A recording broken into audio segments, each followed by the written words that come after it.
Today we'll be reading Chapter 5 of The Missing Gator of Gumbo Limbo by Jean Craighead George. Chapter 5, Map Clues. James gave me quite a surprise when I stepped out of the tent in my school clothes. He was dressed in his chinos, or khakis, and a lightweight sport jacket. Wow, I exclaimed. College leftovers, he said and grinned. Kind of dated, but they'll do. I must have looked like a quintessential inquiring reporter because he answered before I asked my question. I'm all dressed up because I'm going with you to the county government center. I waited for what was going to follow, that shocker. I want to tell the director of the water management department to plug that canal in Silver City or no Silver City. La Plage's drinking water is in jeopardy. James looked very handsome. He even combed his hair and shaved. For all you could tell, he was any man going to work. And that made me think about James and the war again. He never talked about Vietnam or what had affected him so deeply he could not work. Whatever it was, I knew it was painful. Sometimes when his face was at rest and he was watching Dejan or a bird, I could see the horror of war in his eyes. War must be even more harmful than a father taking off his belt and whipping you. We walked in silence to the government center. I was digesting the many surprises of the day. James in business clothes. James going to see the director of the water management department, and no Dejan in the culvert. As we came out on the airport road, we ran into Caruso and Beef Bones. They were sitting on the ground beside a large plastic trash bag. I didn't recognize Caruso from a distance because he wasn't wearing his top hat.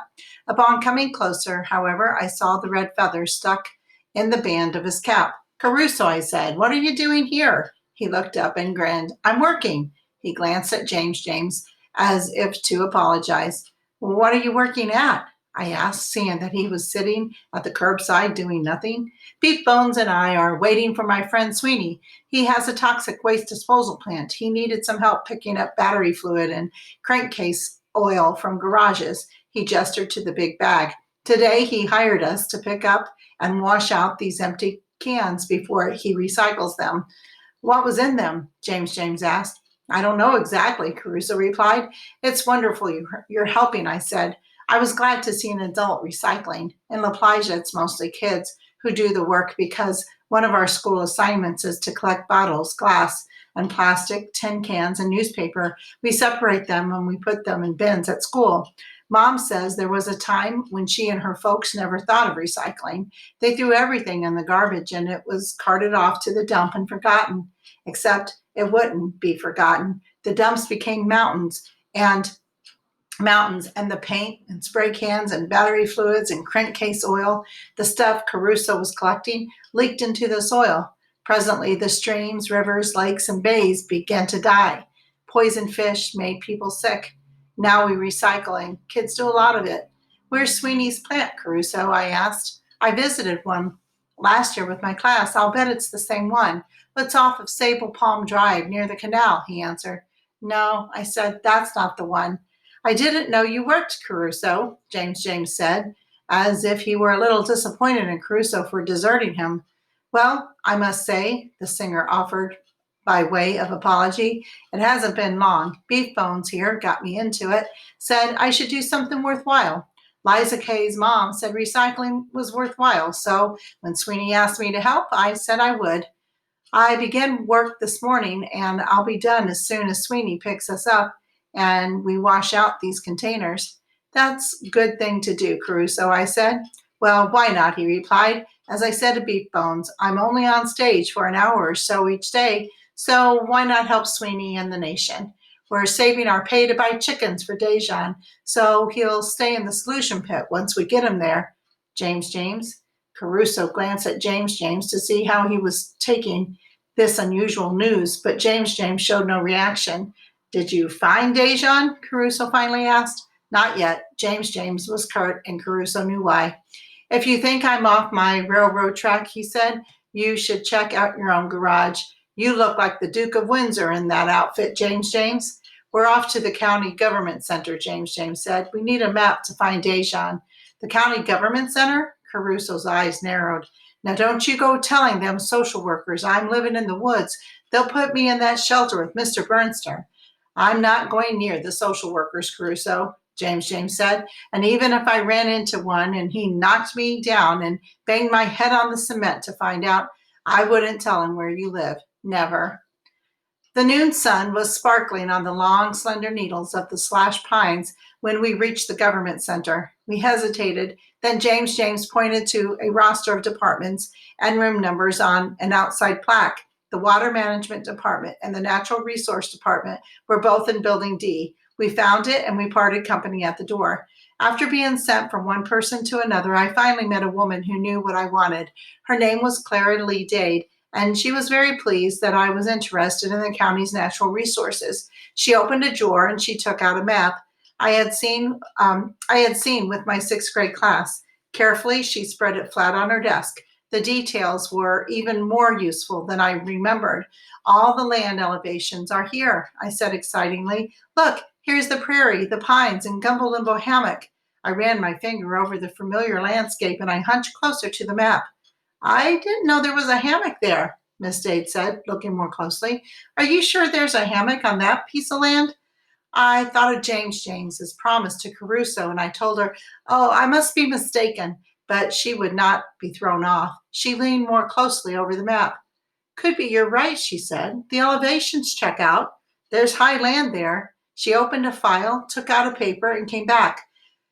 Could be you're right, all right. That whole section in there lies between the highway, the airport road, and the condos. It belongs to the old Cypress Railroad Company.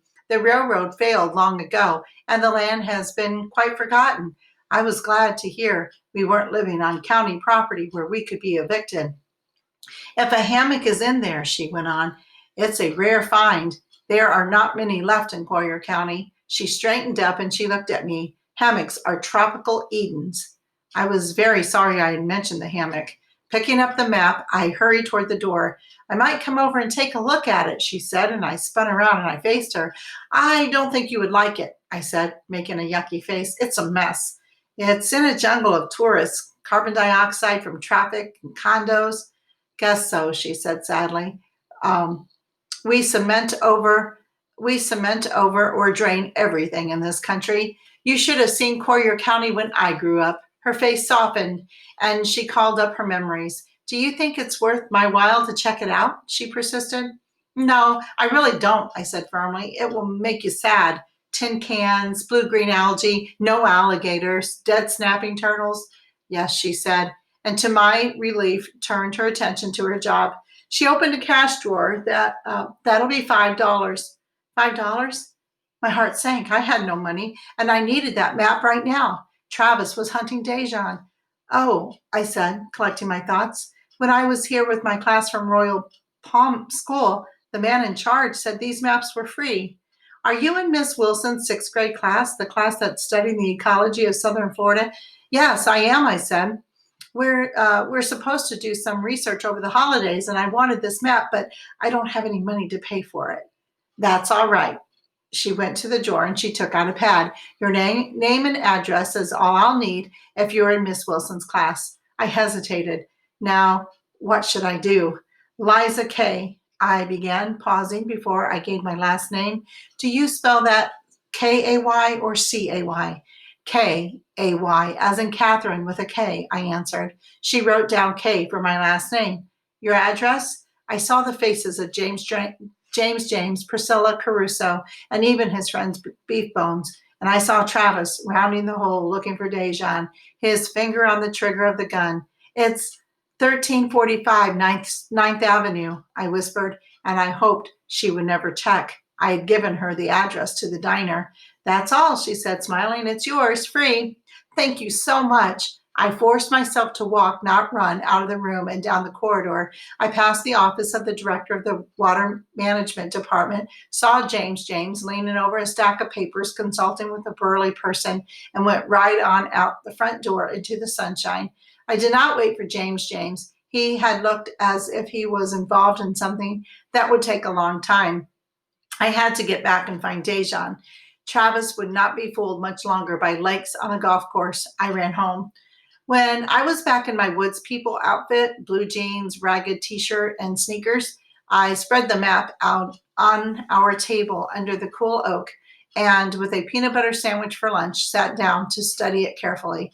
Good. There were at least 3 places Dejan could be: that slough that seeped into the cypress swamp, a hole the county had dug for road material, burrow pits they are called, and a little nature park by the condos with trails, benches, and grass. In the center was an artificial lake. No underground caves were marked on the map. Before I started out, I climbed the oak to see if Dejan had by any chance come back to Gumbo Limbo Hole. The water was crystal clear, the frogs were swimming, the birds were stalking the fish, and the otter was sleeping at the mouth of his den. The light was behind me, and again I could see to the bottom of the hole. No Dejan. Then I glanced at the canal James had checked this morning. It looked more like a vegetable garden than a waterway. Gumbo Limbo Hole was the only clean water in the whole area, but even it was threatened. That large, evil patch of blue-green algae was still in the pit and growing. I almost cried. The pollutants were reaching our Eden after all. Dejan, come back. We need you, I said right out loud. Come back before our sparkling hole is scum like the rest of La Plage's waterways. Back on the ground, I took the armadillo's trail across the pineland to the cypress swamp.